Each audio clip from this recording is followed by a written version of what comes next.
Mat, sini Mat. Man. Sini Man. Aku ada nampak benda pelik Man. Tak payah duduklah tepi tingkap tu. Jangan main tepi tingkap. Duduk. Aku cakap. Kau tak boleh duduk tepi tingkap lah. Kau lebih cautut lah. Susah lah kau. Betul. Ada Man. Kau jangan tak nampak. Aku nampak Man. Kita tengok balik Man ya. Sekejap ya.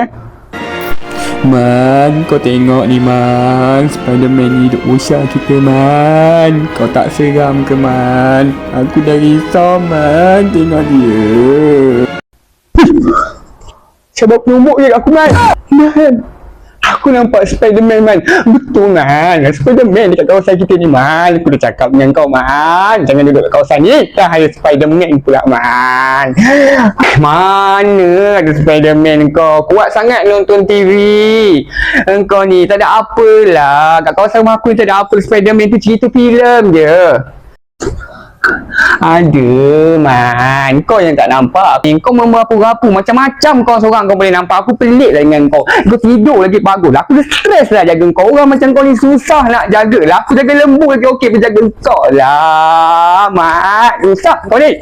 Itulah kau. Sikit-sikit cakap aku pergi tidur. Malas nak layan kau Man. Biar kau. Diam kau Man. Malas payung kau. Hush.